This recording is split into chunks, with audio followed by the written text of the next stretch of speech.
It's from the CD that's coming out. We're calling the CD The Evening News, and I'm renaming this project The Evening News.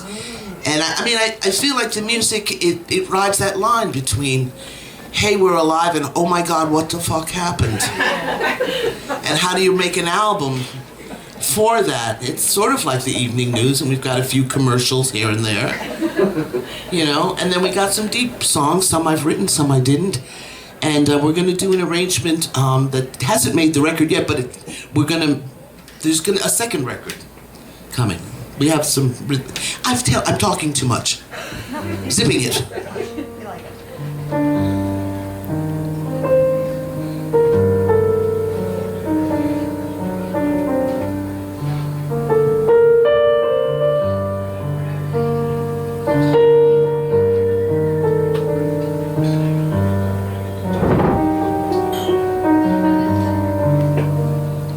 If blood will flow, flesh and steel are one, drying in the color of the evening sun. Tomorrow's rain will wash the stains away, but something in our minds will always say, perhaps this final act was meant to clinch a lifetime's argument. Nothing comes from violence, nothing ever could. For all those born beneath an angry star, lest we forget how fragile we are. On and on. Yeah, viewers, welcome back to our worldwide audience. This is James Kalm, the most half-assed of the half-assed reporters, and we're back to do some cultural recon. We're going to start out a little rough cut tour, looking at some shows, and we're going to begin here at Firestone Gallery, and we're going to try to get some pictures of an exhibition titled Mostly Women, Mostly Abstract. Stay tuned.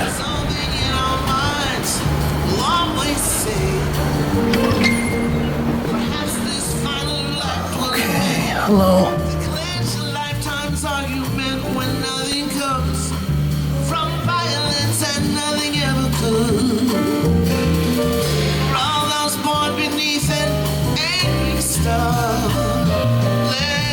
We forget how fragile we are. On the rain will fall like tears from a song. On and on, the rain will see how. Well, actually, I wanted to start out here in the front window, because this is a piece by one of our friends that we've been yakking with for the last 20 some odd years. This is titled Arachnid Architecture 2023 by Tamara Gonzales. Acrylic and pastel on canvas. Tamara and Chris Martin are a longtime couple. This is Ted Gahl. I guess he's one of the gents that are in the show. This is titled Mom's Garden, 1990-2023, acrylic, Moroccan pigments, chalk, colored pencil, and graphite on unprimed canvas. Could you tell me who curated the show? This was put together by Firestone and Jennifer Samet. Jennifer Samet, okay. I could sense her presence here. Okay.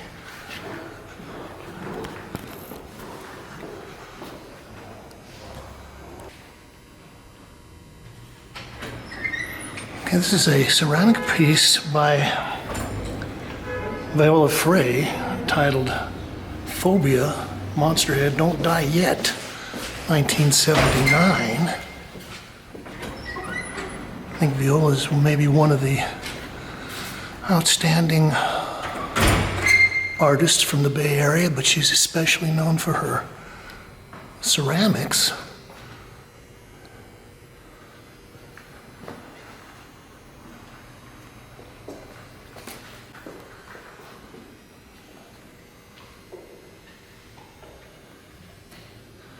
This is Tony Ross with jute netting.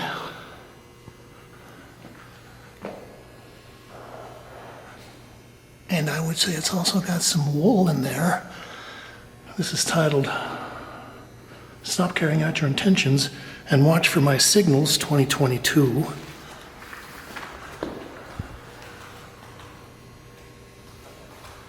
It's 120 by 48.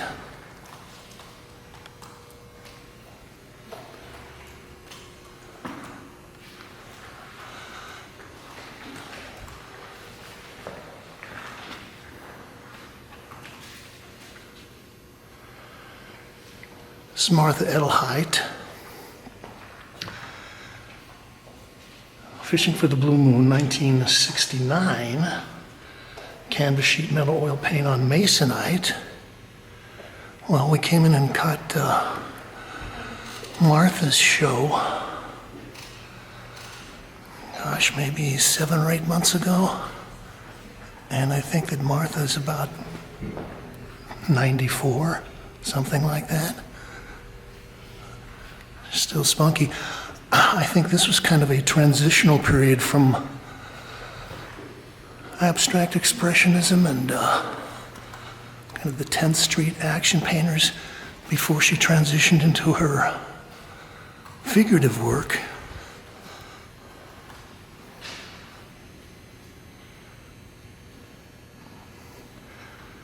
So that's 84 by 57.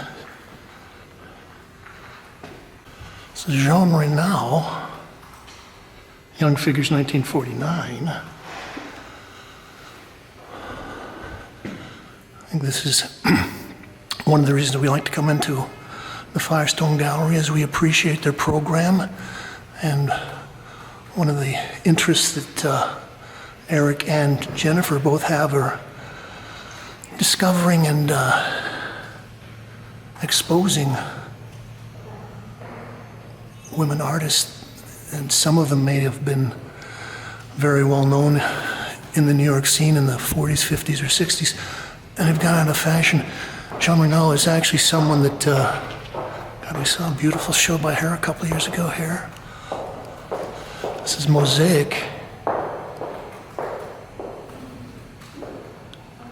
Obsidian, skirt, agate, and feldspar in cement on wood.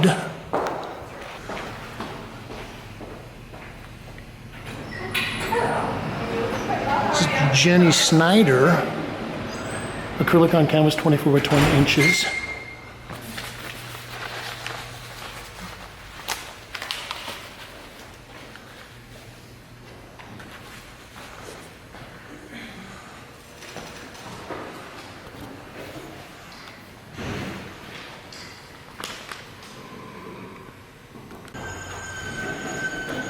Nina Yankowitz, Cotton Duck String Painting, 1972. Acrylic paint, resin, and white glue on cotton duck with strings.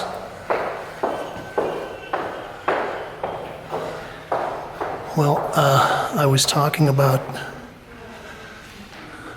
Jennifer Samet's sensibilities, and I guess maybe one of the first major shows that I saw that she curated was out at Life on Mars, and the title of the show was Pussy Power. And I was just down at the Milton Resnick Pass-Passlaw Foundation, and Jennifer had curated a show there last summer that was titled something like Feminist Abstraction.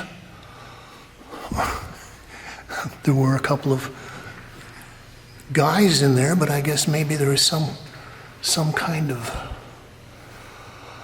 I don't know, vibe that would distinguish some kind of abstraction from masculine, from feminine.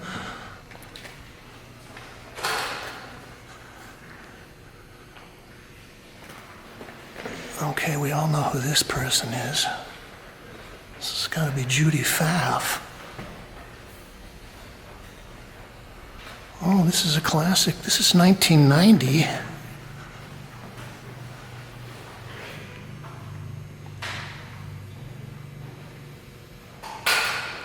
La Cala Vieja, 1990.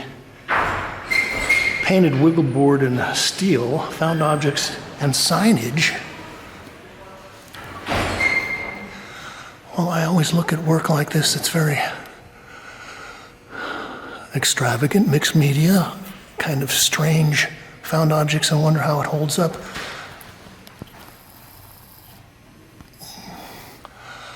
I would say that Judy has a good engineering sense, and that she designs this with the struts and supports in the right spaces so that things don't fall apart. And actually the kind of the architecture is an interesting part of the design.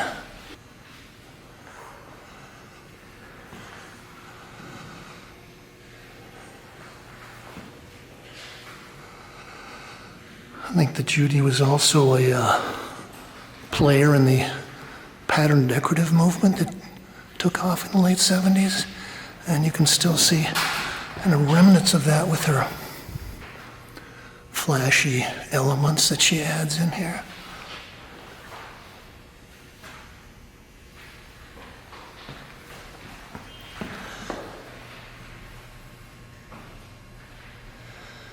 Uday Dhar, Pansy, 2000 oil and pigment on canvas, 18 by 24.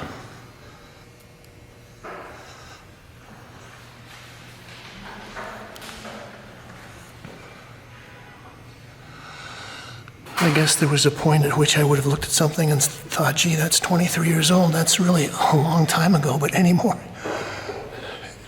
Anything in this new millennium I look at as new, almost brand new. I was also thinking this kind of makes me think of Thomas Muskowski a bit, the scale and the way Udo plays up the different styles of abstraction. Okay, here's one of our friends. Chris Martin, 7-pointed star for LA, 2020. It's acrylic on canvas. Well, I think Chris has used the 7-pointed star for many compositions, and I actually, maybe I'll splice it in. I've got a little sketch of a 7-pointed star on a napkin that I snatched from him. We had lunch with Regina Bogart and her daughter Anna. Regina was Alfred Jensen's wife, and Chris and I are both fanatical fans of Alfred Jensen, so that was nice. Kind of juicy color here. This piece is 75 by 64.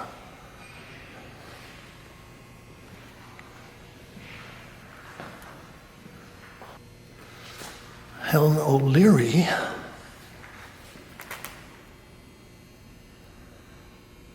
Uziel after Janet, 2022-23.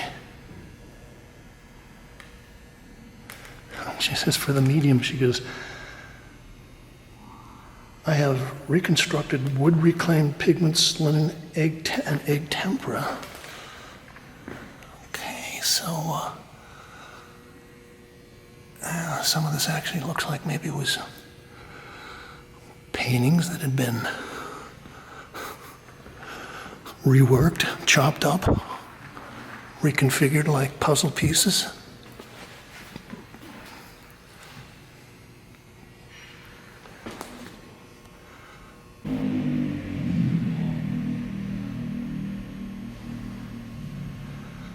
Trudy Benson Fidget 2023. It's 54 by 56 inches. I recorded Trudy's first exhibition over at, I think it was LFL Gallery. And it was the night that she had graduated from Pratt Institute. So, as far as an artist is concerned, it's almost like being there at the birth. And, Trudy has gone on to have a pretty good career. She's still young. And I've actually kind of talked about her as a member of a group that I call the New Materialists. People that like to play with the various physical properties of paint. Okay, one of the interesting things about what Trudy's doing these days is that she's gotten into the airbrush. So a lot of these squares, kind of checks in the checkerboard, are all made up of little airbrushed lines.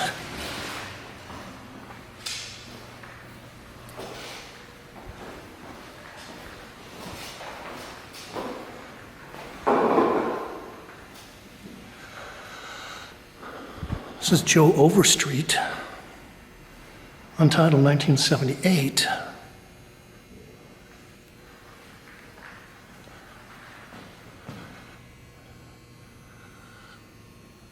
Is the gallery handling the Overstreet estate now? We are. Okay, that's good. I saw a show of Joe's, I think they called them the sale paintings. He had unstretched cotton duck, and it had grommets and things in the corners, and then they would kind of lash them to the ceiling and down onto the floor, and they would be stretched out. And that was kind of an interesting take on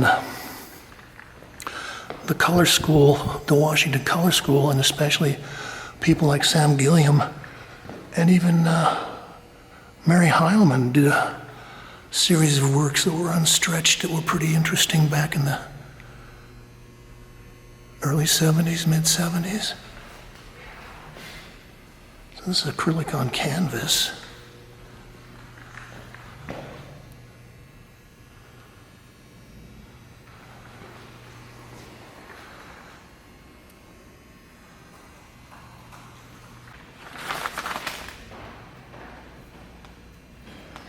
Kaiko Narahashi. It's titled Yuri, parentheses, Cave 2023, glazed stoneware. Dimensions variable. Some very nice metallic glazes on there. Let's look at some more ceramics.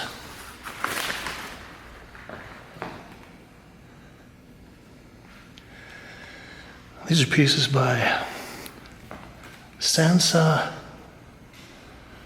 Musama. Is that the way it's pronounced? Musama? Musimama.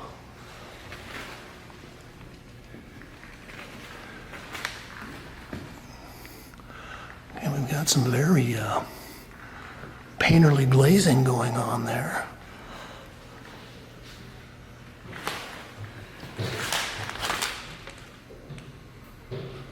Okay, so this piece is 63 inches tall. This is 65.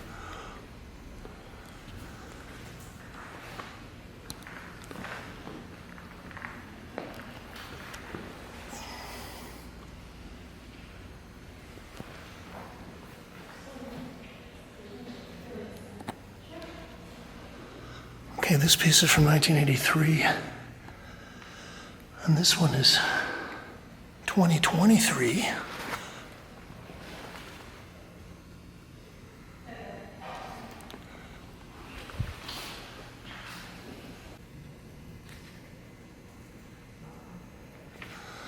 This is Houtai Hofmaster, Suffering Affirmations number 7, 2023.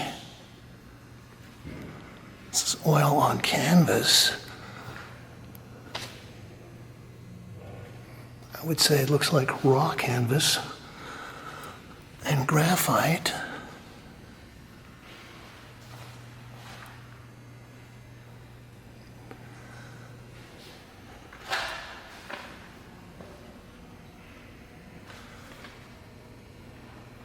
.48 by 66. Okay, we like the reinforced edge on 3 sides of that.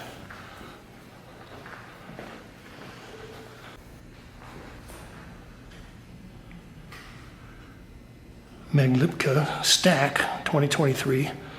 Acrylic on canvas with fiber and thread. Well, I think that the show is interesting, and some of the aesthetic considerations that they're playing with are nice. They're playing with a couple of maybe 3 generations of artists. They got some guys in there. Also, I think the focus on a certain amount of craft with ceramic and some of the weaving is interesting.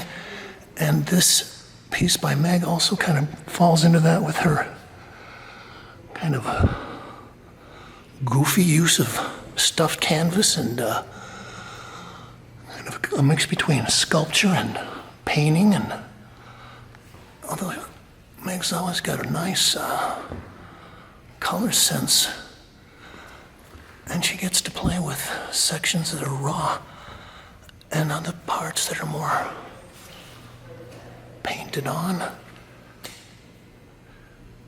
This is 78 by 68.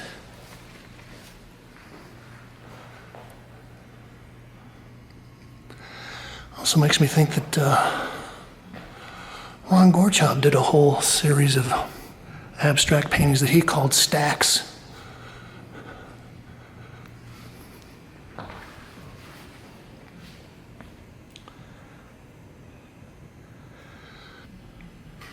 Piece by Pat Lipsky.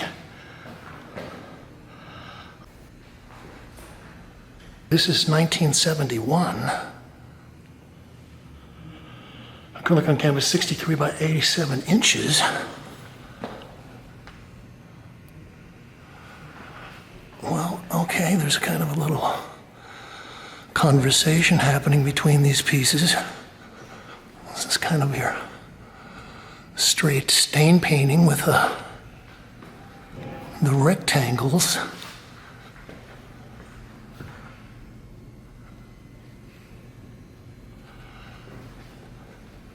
And just the straight acrylic stained in there.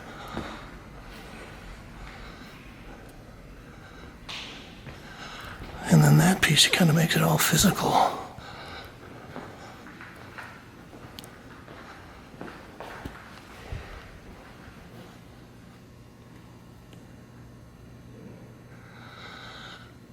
This is Helen Oji.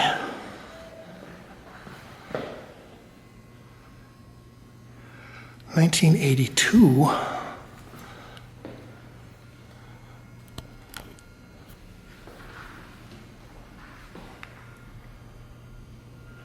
Acrylic Rollex mixed media on folded paper.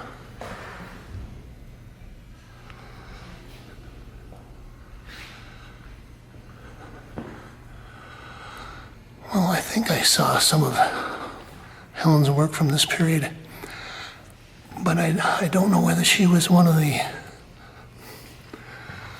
people who was running around in the East Village a lot, maybe. But it does kind of exemplify some of the exuberance of the decorative side of pattern decorative. So we've got our glitter, sequins, beads, colored glass, metallic paint.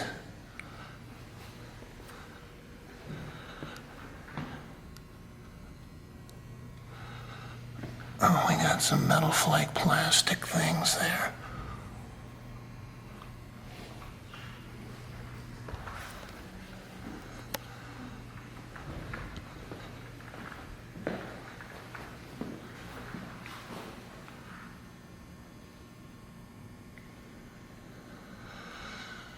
Richard Tinkerer.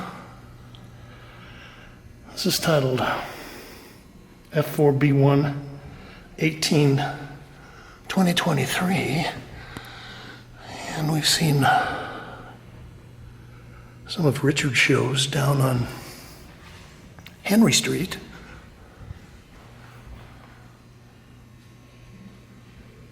This is oil on canvas.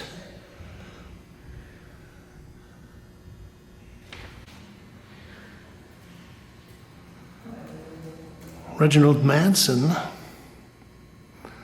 The Disappearance of the Magician, oil on canvas 45 by 80.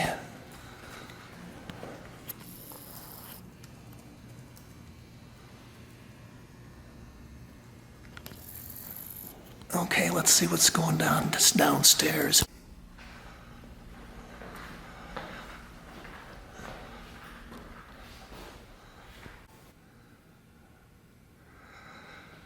Viola Frey, Untitled, Light Blue Squares, 1972.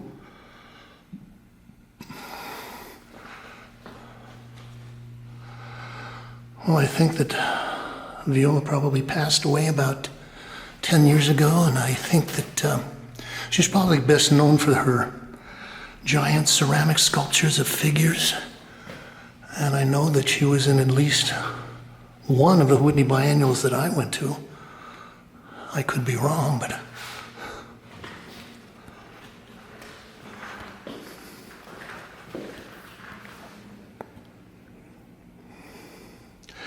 more Viola. This is Untitled, Gray Rectangle on Pink Grid, 1972. I guess it would be interesting to know if Viola started out as a painter and at some point shifted into the ceramic work. I know that, well, there are a whole lot of ceramic people in the Bay Area. What's his name? Aronson? Aronson was one of them. Gosh, there were like 4 or 5 of them that were pretty well known. I think William T. Wiley used to do some ceramic work. Okay, she's kind of got some spray or some splash in the background there.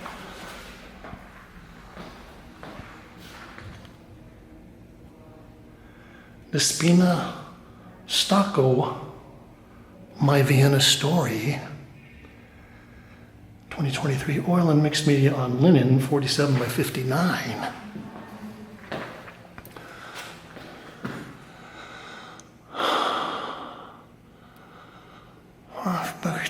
Kontextual Maler. Oh man. Yeah, okay. Like I can't spell in German about as well as I can spell in English, so.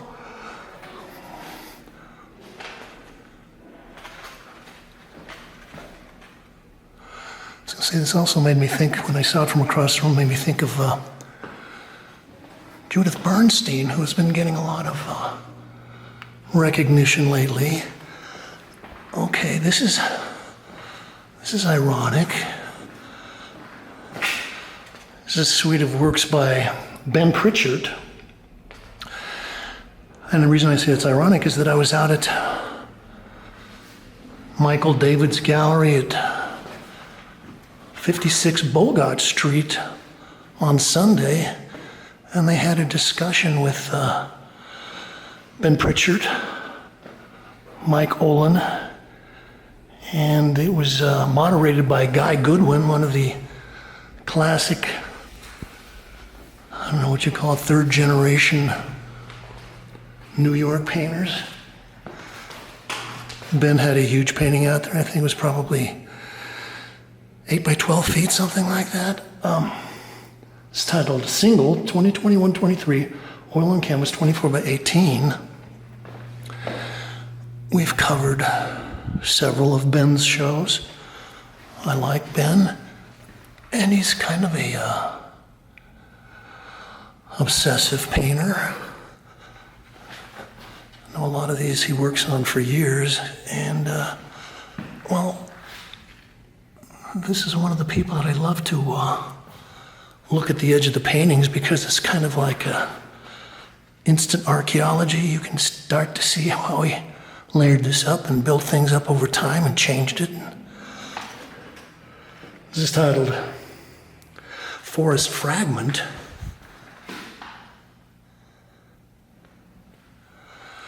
And I always asked Ben, I said, what kind of mediums and stuff are you using? And he said, oh, he just mixes everything with linseed oil.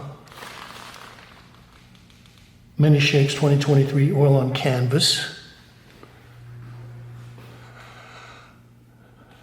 One of the things I appreciate about Ben's work is that a lot of it is very simple and a limited palette. But he gets a lot of mileage out of that.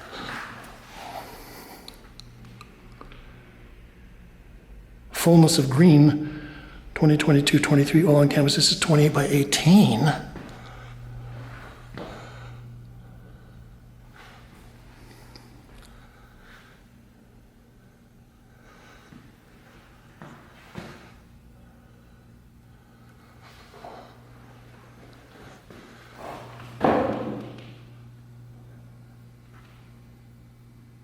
Structure to fixed mind form upon the long gazing. This is 2020 to 2023. Okay, so recently Ben has gotten into some of the pearlescent or phosphorescent colors, some metallic pigments.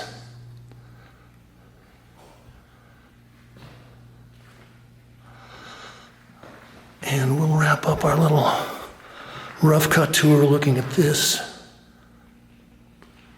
Helen Oji, The Problem with Adjectives, number 2.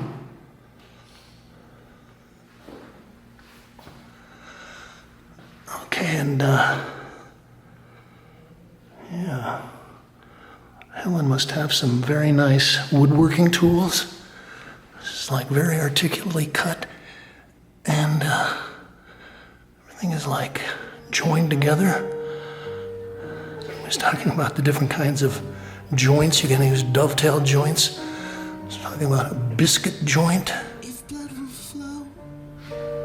all kind of nicely slotted. Oh, she's got a wooden ruler in there. Drying in the color of the evening sun. Tomorrow's rain. Oh gosh, even her little support strut is a work of art. But something in our minds always says. So this has been James Kalm reporting on Mostly Women, Mostly Abstract at Eric Firestone Gallery. Nothing comes from violence. We're gonna roll on. For all those born beneath an angry star, lest we forget how fragile we are. On and on, the rain will flow like tears from a star. On and on. There's nothing else to compare. The thought of you leaving me weak. There are no words left to speak. But if you feel like I feel, please let me know this is real. You're just too good to be true. Can't take my mind. Wants to stay away, but something in our minds. Okay, viewers, we are back in Chelsea. Perhaps this final It's getting late, but we're gonna try to run in here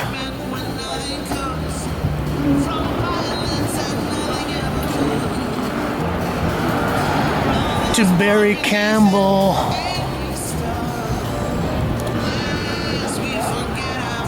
Well, we're down to a very short amount of time before they close, but we want to see if we can get a rough cut run through in here. We're going to look at Yevonne Thomas Complex Squares.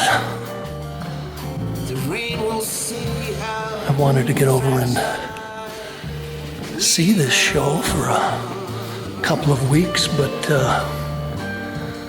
between the flooding and some other logistical problems, I wasn't able to make it over. I saw Gwen Thomas, Yvonne's daughter, at a show at Magenta Plains, I guess a week and a half ago, and talked to her briefly about the show. My statements are getting simpler. I am narrowing, simplifying colors, turning from somber controlled tones to more exuberant ones. The inner symbols and ideas are becoming the subject I'm discovering as I go along. Interest in the periphery of the painting space rather than in the center. 1962. Well, this is 1963. I think Yvonne was one of the female painters that was around the New York scene in the late 40s, early 50s, and probably didn't get as much attention as the men did. This is oil on linen, 21 by 19. But she was good, and I was talking to her daughter, and I guess Yvonne lived to be 95 or 96, something like that. Kept painting from, the time she was 20 until she's 90, so there was a lot of paintings there. Untitled 1973 acrylic on canvas.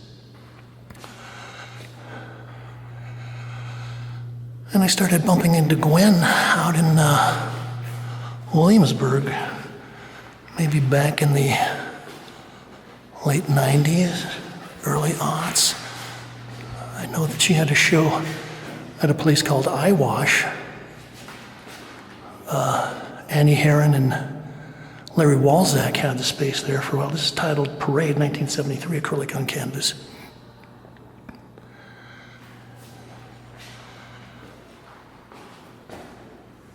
Anyway, at that point, Gwen was even talking about her mother and what happens if you've got a large body of work and maybe you don't have a dealer right on hand. This is titled Untitled 1973 acrylic on canvas, 17 by 36.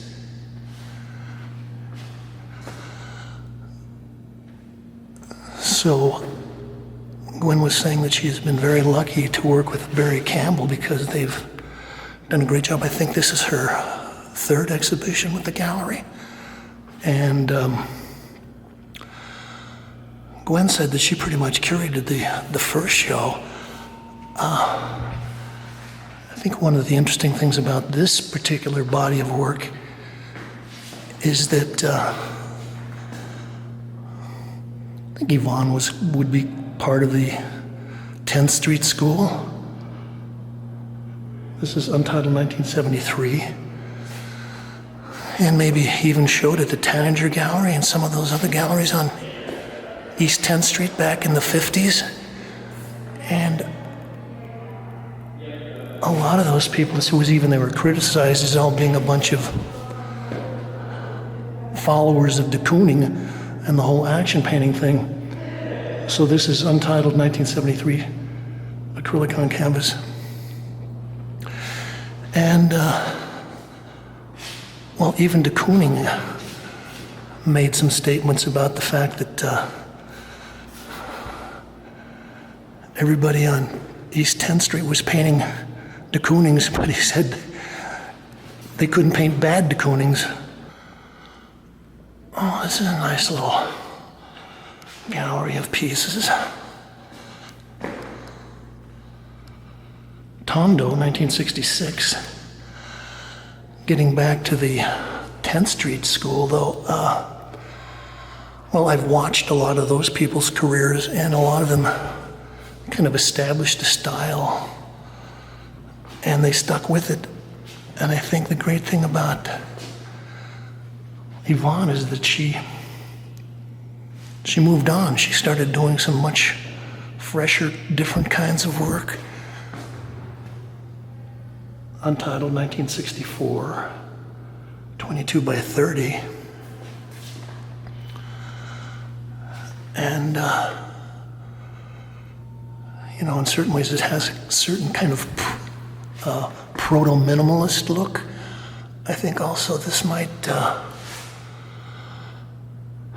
fit more into the category of post-painterly abstraction. I'll draw your attention to this kind of a green rectangle over the other greens. That's kind of nice.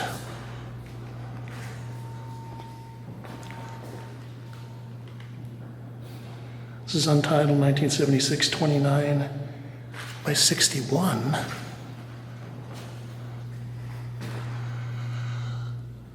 So, yeah, and Yvonne was not some kid when she was doing this. She was, as we're saying, a mature artist. And it takes a lot of courage to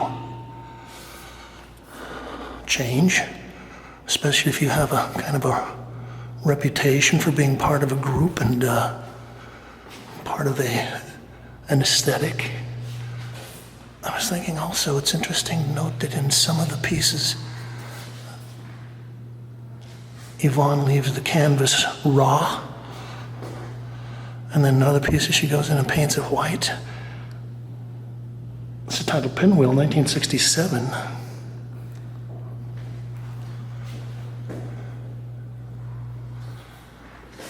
And again, there's a lot of little petametti things going on. Okay, so if you look at that edge between the green and the yellow, it's actually like a yellow ochre ground.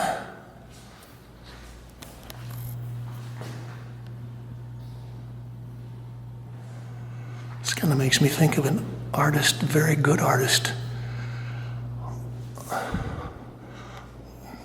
Odili Donald Odita, I think is his name. He's done a bunch of pieces that were kind of like pinwheels.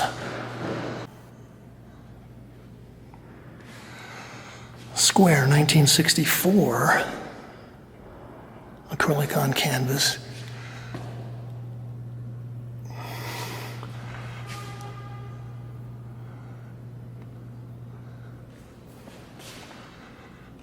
Oh gosh, you could show this down in Tribeca tomorrow when people would think this was brand new. Also, there's some very subtle color things going on there. A lot of maybe dripping, splashing.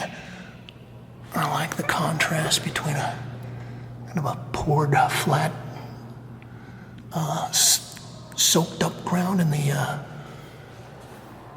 chunkier impasta sections.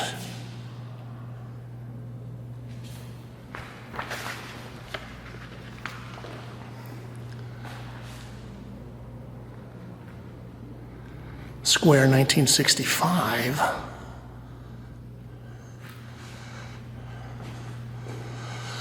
Okay, we saw a show, I think his name was Paul Mogensen, at Karma, maybe a couple of months ago. You can check the files. And, well, he did some paintings that kind of had this running the scales kind of color thing going on.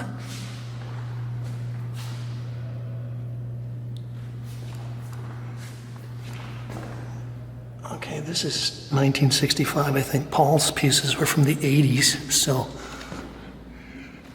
when you got a good idea, you can play with it over a long period of time. And that's 48 by 48. Okay, so that is a square.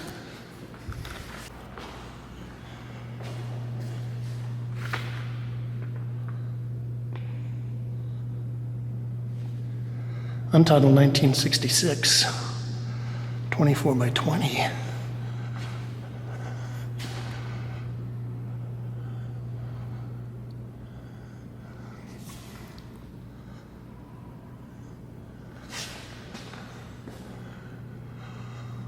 Well, just as a painter, I'm thinking that you would have to be very careful when you store these because the surfaces are so fresh and fragile that well, a lot of that would go away if you had dings and dents and smudgy finger marks on the edge. These have been very well taken care of.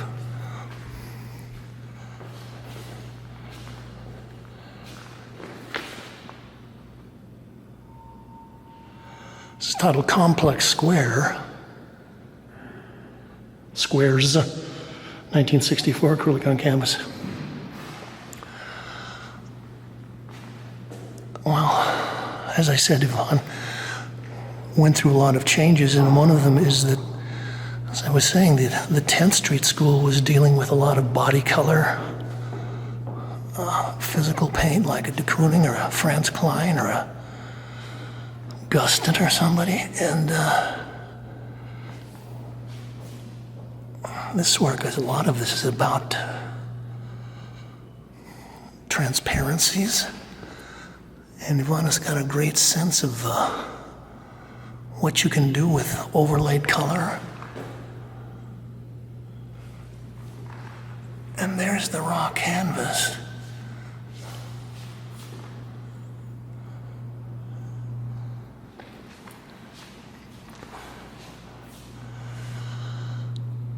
Also, I've been talking to viewers that about how somebody's color is this kind of retro, but I would say that Yvonne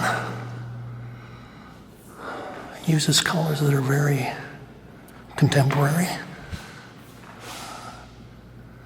very modern, happening with it. We're going to wrap up looking at this piece. This is a fitting title. This is titled Transition. 1964. This is oil on canvas.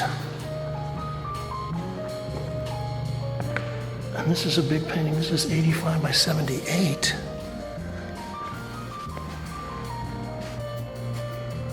And yeah, you might just look at this and think that it's just somebody painted a yellow ground and then came in and painted the squares on there. But if you look in here closely, you can see there's a lot of stuff there, a lot of stuff under the surface. But it's all pretty flat. And boy, just for the study in yellows, this is a beautiful piece coloristically. So this has been James Kalm reporting on Yevonne Thomas Complex Squares here at Barry Campbell Gallery. You can like this, share. Link it up to all your social media sites, and you can leave your thoughts, ideas, comments, criticisms, and reviews below. And you can subscribe, and you can make suggestions as long as you say thank you.